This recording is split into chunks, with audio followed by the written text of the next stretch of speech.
주인 되시며 사랑과 은혜를 풍성하게 내려주시는 하나님 아버지, 주님의 은혜로 아름다운 오늘을 허락하시니 감사합니다.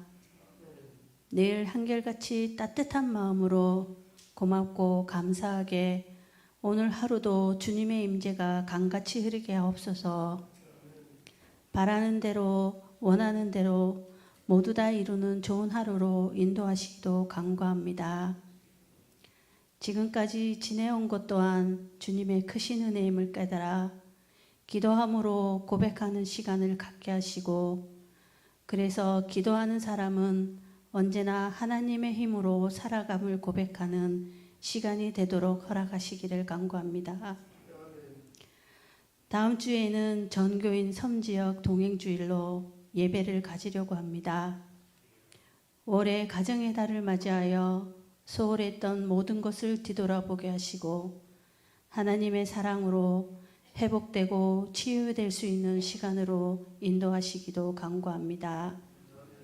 서로 믿고 사랑하며 사랑 안에서 모두가 함께할 수 있도록 무슨 일이든 서로 돕는 헌신과 본이 되는 주님의 사랑을 신철하는 가정의 달이 되도록 인도하옵시고, 서로 합심하여 무엇이든지 구하여 주님께서 허락하신 이들을 돌보게 하시고, 나아가 우리 성도들 가운데도 신앙생활에 어려움이 있는 이를 위해 기도하게 하시고, 저희가 서로 사랑하는 축복을 더하게 인도하여 주시옵소서. 하나님이 원하시는 것이 우리의 꿈이 되게 하시고, 정말 예수님의 성품이 우리의 인격이 되게 하시고, 성령님의 무한한 능력이 우리의 능력이 되기를 원하고 바라며 기도합니다. 오늘도 우리에게 영원한 진리의 말씀을 주시는 목사님 외에도 함께 하셔서 성령이 임재하는 은혜의 시간으로 인도하시고, 말씀과 묵상으로 기도로 또 한 주를 살아가게 인도하여 주시옵시고, 몸소 이웃사랑의 실천으로 나아가셨던 예수님의 사랑을 기억하며 오늘 한 주도 예수님의 이름으로 기도드립니다.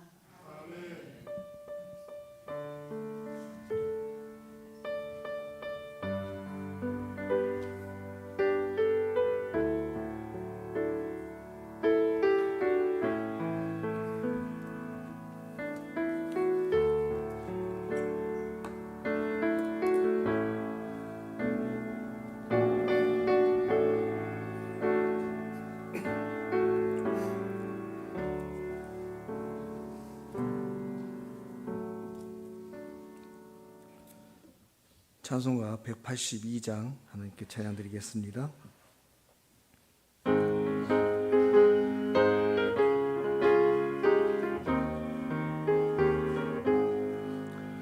강물같이 흐르는 기쁨 성령 강림함이라. 정결한 마음 영원하도록 주의 거처 되겠네. 주시는 참된 평화가 내 맘속에 넘치네. 주의 말씀에 거센 풍랑도 잠잠하게 되도다. 나의 생명 소생케 됨은 성령이 마심이라. 모든 의심 슬픔 사라져 주의 평강 넘치네. 주님 주시는 참된 평화가 내 맘속에 넘치네. 주의 말씀에 거센 풍랑도 잠잠하게 되도다. 하늘에서 담비 내리고 햇빛 찬란함같이 우리 마음에 성령이 많이 주님 보내심이라. 주님 주시는 참된 평화가 내 맘속에 넘치네. 말씀에 거센 풍랑도 잠잠하게 되도다. 생명신행을 흘러서 마른 광야 적신이 그의 열매 무르익어서 주수를 기다리네. 주님 주시는 참된 평화가 내 맘속에 넘치네. 주의 말씀에 거센 풍랑도 잠잠하게 되도다. 놀라우신 주의 은혜로 그의 얼굴 뵙겠네. 평화로운 안식처에서 영원토록 쉬겠네. 주님 주시는 참된 평화가 내 맘속에 넘치네. 주의 말씀에 거센 풍랑도 잠잠하게 되도다. 아멘. 하나님 말씀 사사기 3장 7절부터 10절까지 말씀입니다. 사사기 3장 7절부터 10절 구약성경 363쪽에 있습니다. 사사기 3장 7절부터 10절까지 제가 봉독하겠습니다. 이스라엘 자손이 여호와의 목전에 악을 행하여 자기들의 하나님 여호와를 잊어버리고 바알들과 아세라들을 섬긴지라. 여호와께서 이스라엘에게 진노하사 그들을 메소보다미아 왕 구산 리사다임의 손에 파셨으므로 이스라엘 자손이 구산 리사다임을 8년 동안 섬겼더니 이스라엘 자손이 여호와께 부르짖음에 여호와께서 이스라엘 자손을 위하여 한 구원자를 세워 그들을 구원하게 하시니 그는 곧 갈렙의 아우 그나스의 아들 온니엘이라. 하나님의 영이 그에게 임하셨으므로 그가 이스라엘의 사사가 되어 나가서 싸울 때에 여호와께서 메소보다미아 왕 구산 리사다임을 그의 손에 넘겨주심에 온니엘의 손이 구산 리사다임을 이기니라. 아멘. 기도드리겠습니다. 하나님, 귀한 시간 또 주의 말씀을 함께 나눕니다. 성령 하나님 함께하여 주셔서 깨닫게 하시고 더 깊은 은혜의 자리로 나아갈 수 있도록 인도하여 주십시오. 예수님의 이름으로 기도드립니다. 아멘. 오늘 말씀은 이스라엘이 가나안 땅을 정복하고 정착하던 시기의 이야기입니다. 여호수아가 죽은 후에 하나님께서는 이스라엘 민족에게 더 이상 모세나 여호수아 같은 지도자들을 세워주지 않으시죠. 대신 그때마다 구원자 또는 재판관이라고 하는 사사를 세워주십니다. 왜 하나님께서는 여호수아 이후에 여호수아 그가 모세의 뒤를 이은 후계자가 되었던 것처럼 여호수아를 이을 후계자들을 세워주지 않았을까요? 그 이유는 첫 번째, 그동안 출애굽을 하면서 광야 생활 동안에는 이스라엘이 민족 전체로 움직였지만 이제 정복 전쟁을 치르고 난 이후에 전체가 아닌 지파별로 행동했기 때문에 그렇습니다. 이스라엘은 가나안 지역의 거점성들을 정복한 이후에 여호수아 12장에서 보았던 것처럼 지파별로 땅을 분배합니다.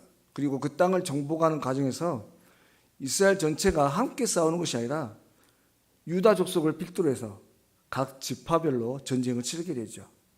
그렇게 각 지파별로 자신에게 분배된 땅에 집중하다 보니 구심점이 회중이 아닌 각 지파가 된 것이에요. 그러니 이전과 같이 1인 군사 지도자 또 정치 지도자가 필요하지 않았던 것입니다. 물론 지난 수요일 말씀에서 언급하셨던 것처럼 여전히 종교 지도자는 아론의 자손들을 통해서 계속 이어져 왔습니다. 네 자손을 중심으로 성막이 여전히 존재했고 성막을 중심으로 신앙생활은 이어져 가야 했기 때문에 그렇죠. 하지만 서로 자신에게 분배된 땅을 향해서 흩어져 생활하는 이 백성들에게 한 사람의 지도자보다는 각 지파에 이미 존재하는 장로들에 의해서 통솔되는 것이 더 효과적인 것이 되었던 것입니다. 다음에 두 번째로 하나님께서 더 이상의 1인 지도자를 세워주시 않은 이유, 그것은 한 사람의 능력자가 아닌 부족해 보이고 연약해 보이지만 평범한 사람들을 통해서 하나님의 나라를 세워가시겠다는 하나님의 의지가 담겨져 있는 것입니다. 역시나 지난 수요일 날 말씀드렸듯이 위대한 지도자 모세, 여러분 우리가 모세를 생각하면 어떻습니까? 가장 먼저 떠오르는 것이 하나님과 대면한 자였습니다. 하나님과 대면한다고 하는 것, 여러분 그 자체만으로도 모세는 대단한 인물이었어요. 하지만 그러한 그도 처음 호렙산에서 하나님께 부르심 받을 때 그 모습을 보면 참으로 연약한 자였습니다. 또한 이후에 만나게 될 사사들도 대체로 평범한 사람들이었죠. 아니 이들 중에는 오히려 그 공동체에서 소외받았던 사람들도 있었습니다. 특별히 신약시대 12제자만 해도 그들은 대부분이 어부였고 또 세리도 있었습니다. 주님은 잘 배우고 유능해 보이는 학자나 권세자들이 아닌 보통의 사람들, 오히려 어리숙해 보이는 그런 사람들을 제자로 삼고 놀라운 일들을 이루어 가셨죠.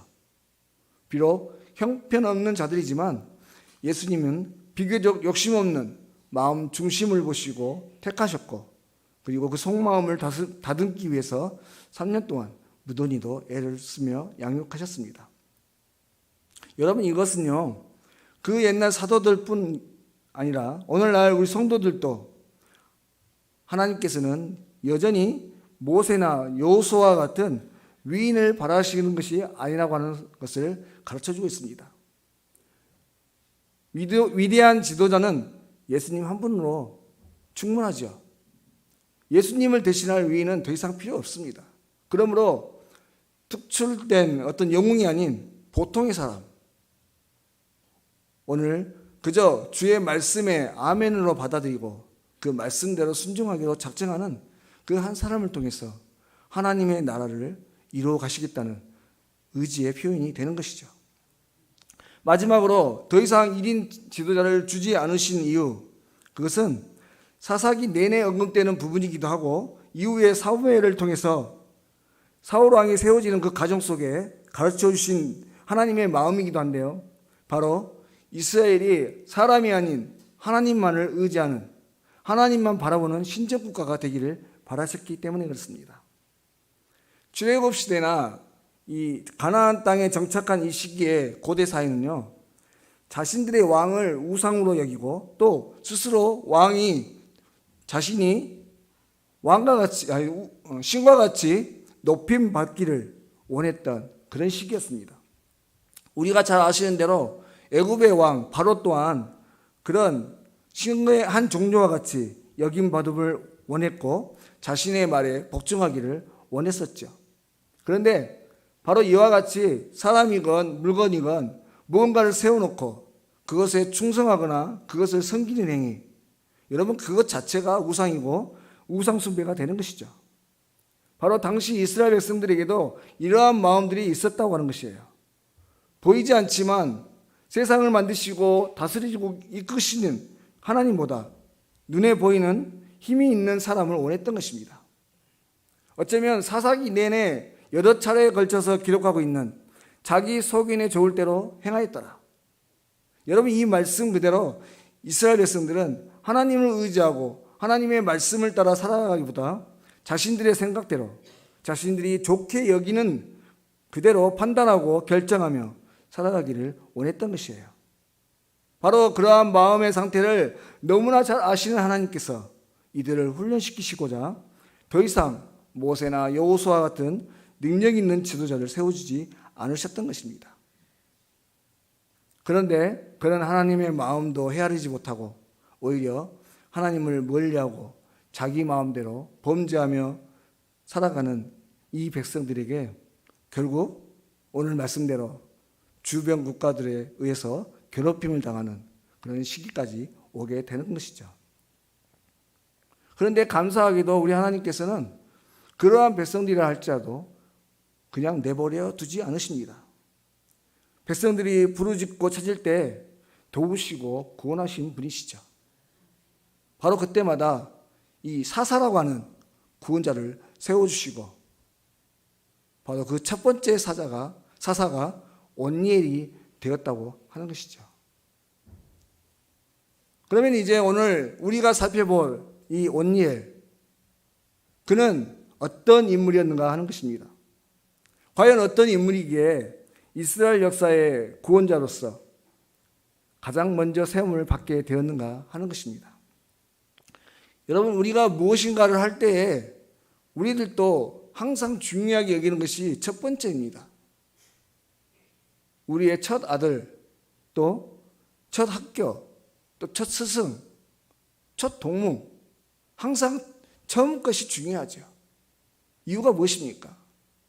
바로 이 처음 것이 어떠함에 따라서 다음이 결정되기 때문에 그렇습니다. 우리가 흔히 말하듯이 첫 단추가 잘 깨어져야 다음의 것도 차례대로 잘 깨어지는 것이에요. 그래서 성경에서도 첫 아담으로 인해서 온 세상에 죄가 들어왔고, 다음 둘째 아담인 우리 예수님을 통해서 생명이 우리 안에 이루게 되었다라고 말씀하고 계십니다. 그렇다면 이와 같이 처음이라는 것이 참 중요한 일인데, 이 중요한 자리에 어떻게 이 온니엘이라고 하는 사람이 세워지게 되었는가 하는 것입니다. 오늘 9절 말씀에 보시면 온니엘에 대해서 소개하는 말씀이 기록되어 있습니다. 갈렙의 아우 그나스의 아들 온니엘. 바로 이 문구 속에 온니엘이 왜 선택되었는지, 온니엘의 어떠함이 설계되고 있는 것이죠. 앞선 말씀에서도 나눴던 것처럼 성경에서는요, 한 인물을 소개할 때 늘 수식어가 붙습니다. 어느 지역에, 누구의 가문에, 누구의 아들. 그런데 오늘 이 소개하는 문구를 보시면 좀 특이한 부분이 나옵니다.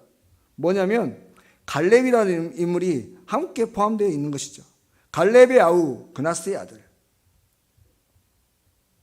오늘 이와 같이 온니엘을 소개할 때 갈렙과 더불어서 소개하고 있는 이유, 그것은 온니엘이 이 갈렙과 연관이 있기 때문에 그렇습니다.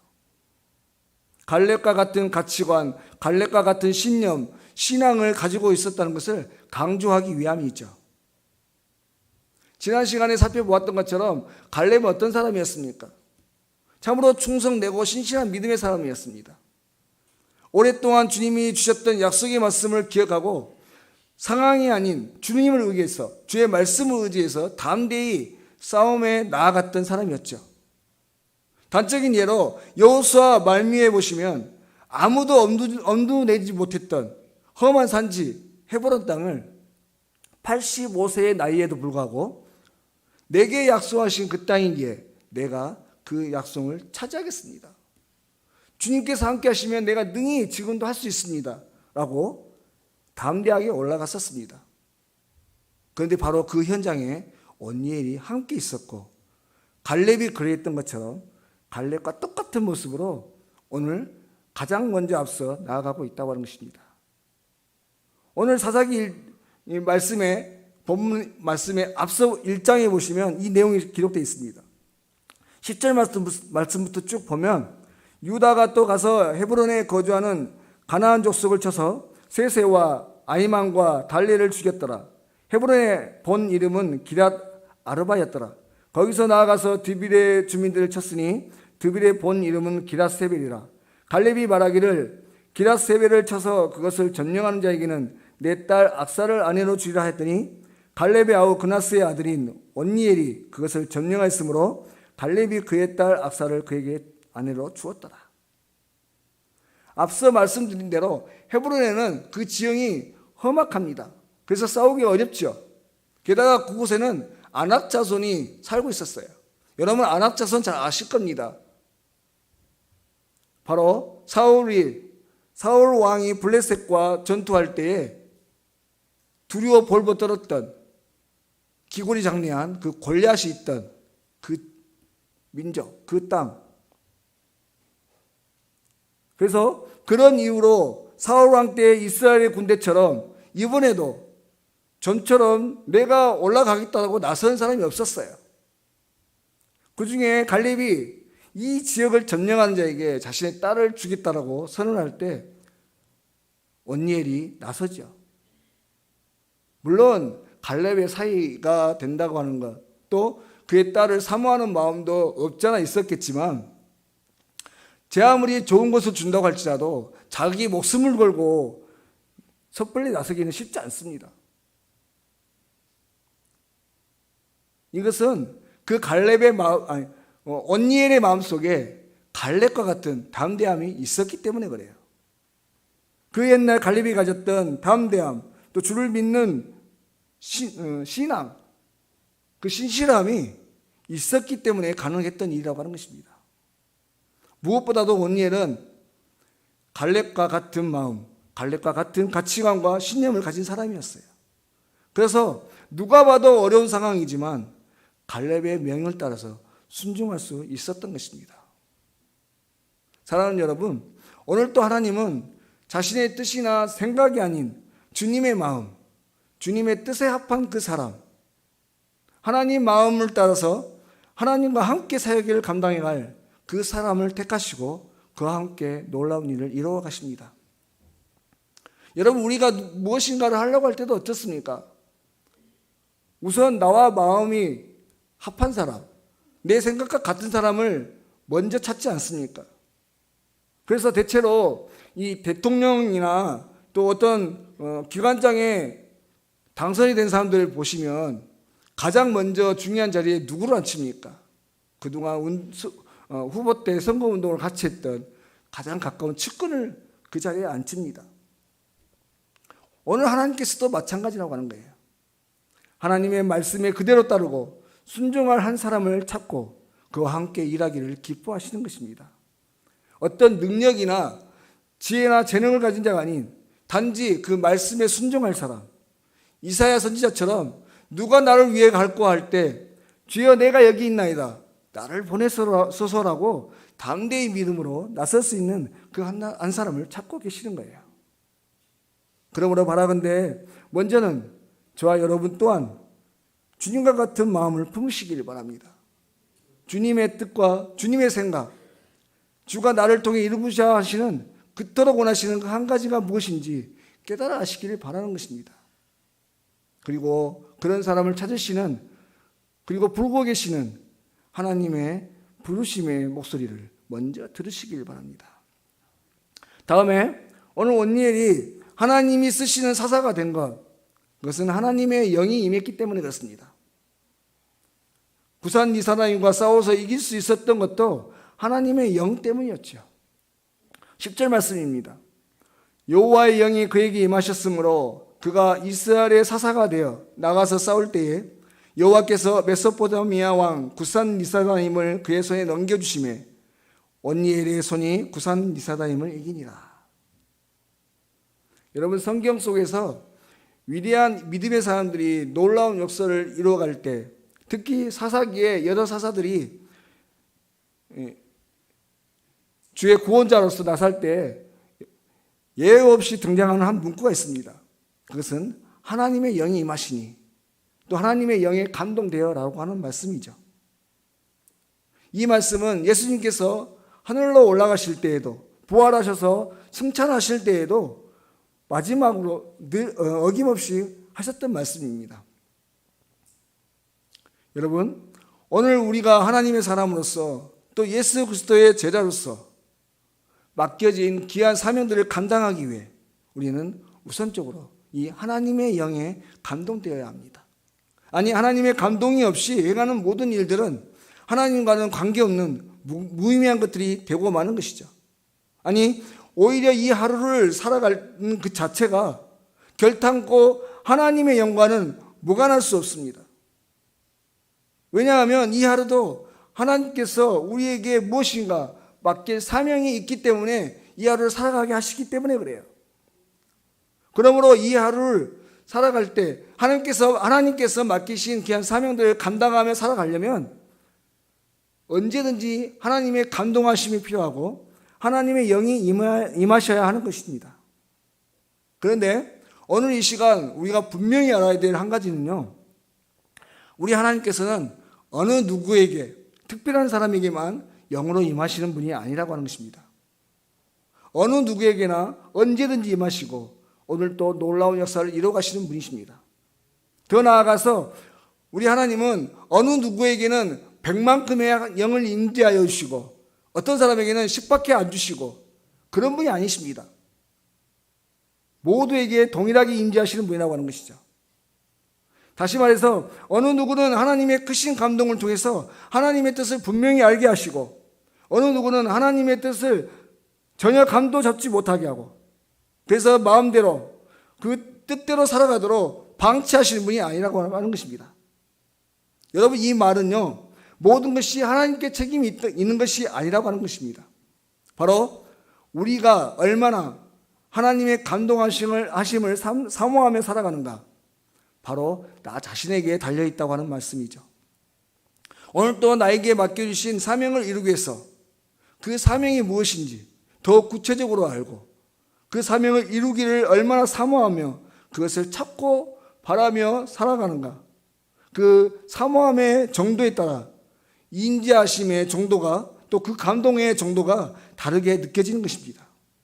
그러므로 사랑하는 성도 여러분, 오늘 이 시간 우리가 더 깊이 묵상해 보아야 할 한 가지는 과연 나는 오늘 얼마나 주님의 임재를 사모하며 살아가는가,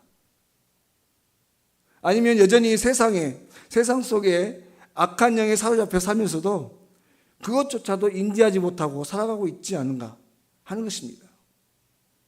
사랑하는 성도 여러분, 오늘 저와 여러분은 과연 무엇으로 사로잡힌 삶을 살고 싶으십니까? 앞서도 말씀드렸지만 사사들의 특징은 평상시에는 평범한 삶을 살았던 사람들이었습니다. 바로 그런 사람들에게 하나님께서는 그의 영으로 감동 주시고 감동받은 이들을 통하여서 놀라운 일들을 이루어 가셨습니다.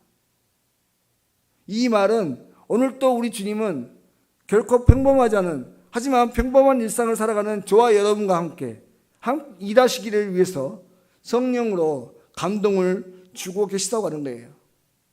오늘 또 성령 하나님은 여러 가지 방법으로 저와 여러분에게 감동을 주십니다. 그러므로 오늘 우리가 취해야 할 한 가지는 바로 주님의 그 감동하심을 바라고 사모하며 나아가야 하는 것이에요. 그래서 자기 교만에 빠져서 내 생각대로 내 뜻대로 쓰러지고 넘어지는 그런 연약한 인생이 아닌 날마다 믿음 안에서 승리하고 맡겨진 귀한 사명을 감당하는 믿음의 사람으로 살아가야 할 줄로 믿습니다. 사랑하는 성도 여러분, 오늘 이 온니엘이 첫 번째 구원자 사사로 세우심 받은 이유, 여러분 그것은 먼저는 귀한 신앙의 사람, 믿음의 사람이었기 때문에 그렇습니다. 다음에 하나님의 영에 감동되기를 사모했던 사람이기 때문에 그랬어요. 바로 그런데 오늘 주일 낮 예배에서 말씀하셨던 것처럼 우리는 끊임없이 주님께 배우고 또 익히는 저와 여러분이 되실 수 있기를 바랍니다. 하나님께서 날마다 성령의 영을 통해서 주시는 귀한 은혜로 말미암아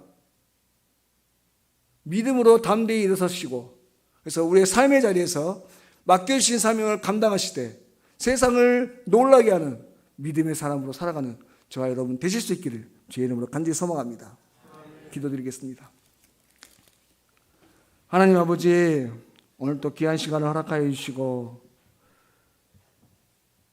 위대한 인물을 통해서 우리의 신앙을 다시 한번 되돌아볼 수 있도록 인도하심을 감사를 드립니다.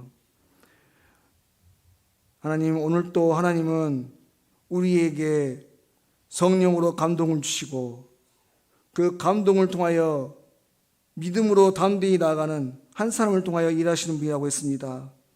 바라건대 하나님 아버지, 우리 동영교회 모든 성도들이 주님 안에서 주님께서 허락하신 귀한 성령으로 말미암아 담대히 믿음으로 살아가는 신실한 종들이 되게 하여 주십시오.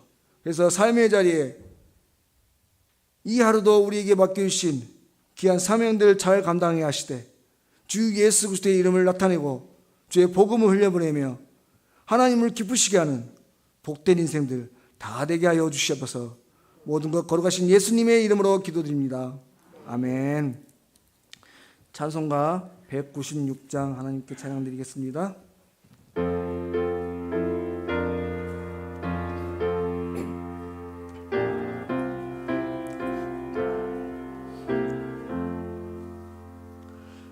성령의 은사를 나에게 채우사 주님의 사랑 본받아 나 살게 하소서. 성령의 은사를 나에게 채우사 정결한 마음 가지고 나 행케 하소서. 성령의 은사를 나에게 채우사 더러운 세상 탐욕을 다 태워주소서.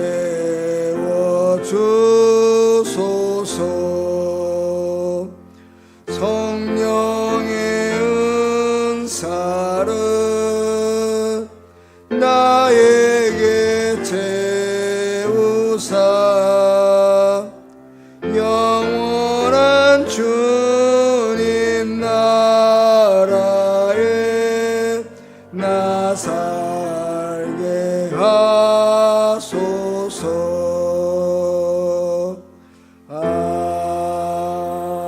아멘.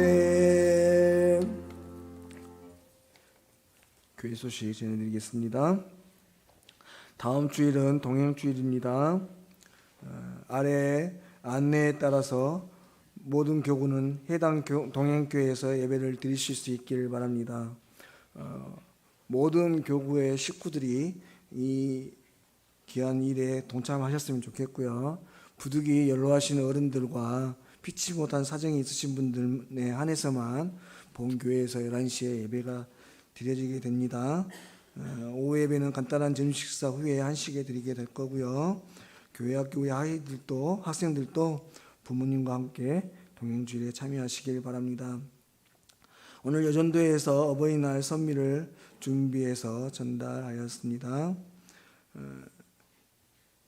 11일 목요일 효동 관광이 있습니다. 장소는 울산 태화강 국가정원이고요. 대상은 교회 은퇴하신 72세 이상 어른들이십니다.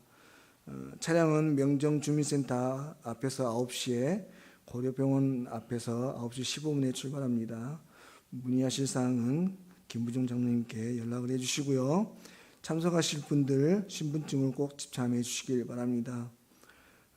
동행예배는 아래와 같은 안내에 따라 하시면 될 것 같고요. 중요한 것은 오늘 예배 마치고 참석할 인원들 그리고 명단을 반드시 사무실로 제출해 주시길 바랍니다.